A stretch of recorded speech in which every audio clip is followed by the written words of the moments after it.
The Power Game. March 12, 2016.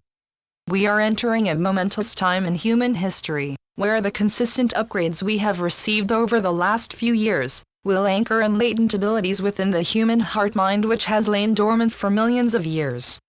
We all have innate abilities of our souls to express, as our souls are infinite and not bound by the finite, yet we so often cannot tap into the full application of this knowledge, without having the keys and codes activated deep within our soul memory banks with the additional downloads and applications managed without our human mind and brain.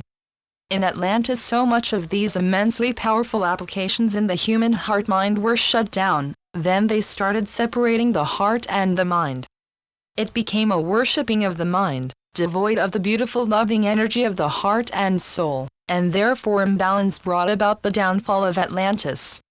When one is too much in the mind, without the soul and heart tempering, and bringing in the heart-mind balance, one can so easily create outside of divine cosmic laws, and then start to wreak havoc, destruction, suffering, trauma, and pain, instead of harmony, balance, and equilibrium.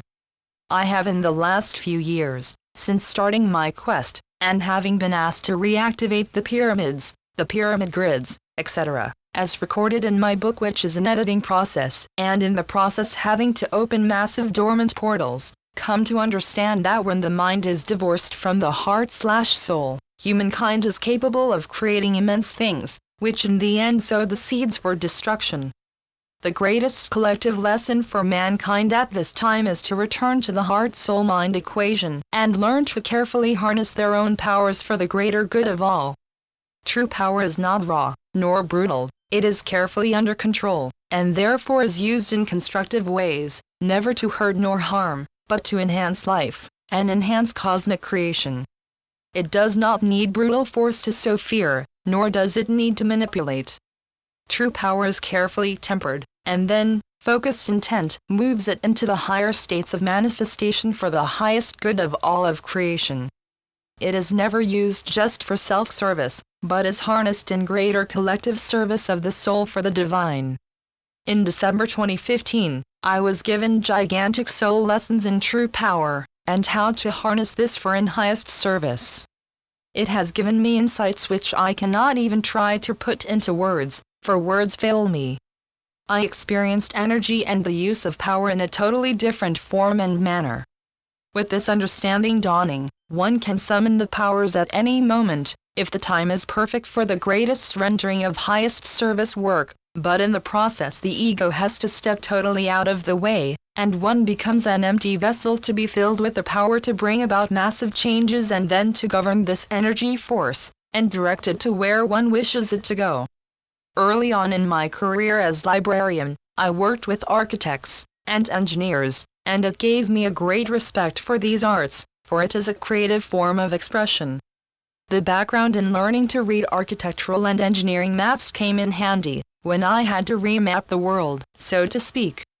I worked very closely with the masterminds behind the conception and construction of the first crystal pyramid temples constructed on this planet. They are not in the 3D world, and I am not referring to the Giza pyramids here, which were built much later, and I understood what true creative genius was all about.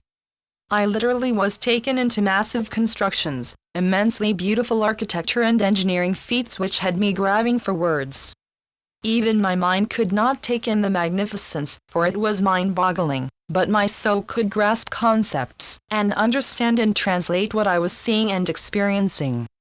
This is what we as the collective have been capable of, and will be capable of in the future, once we learn to harness power and creative force in life-enhancing ways.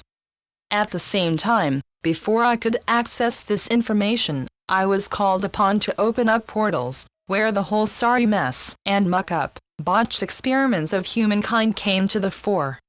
When I witnessed all of this, I often just felt like weeping, for the atrocities that humankind have managed to create on this planet went beyond comprehension. How deep and how traumatic the fall. Yes, we are capable of creating beyond the norm, just as much as we are capable of creating the horrific, the unspeakable. In the next few months and years, the choice will be ours. Either we repeat the old destructive patterns, or we step beyond all of this into our true divine heritage, the sacred co-creatorship, and resume our true cosmic citizenship, and learn to harness power correctly and to truly create beauty, balance, and harmony in all forms and expressions, most importantly from deep within. Judith Crusoe. www.judithcrusoe.com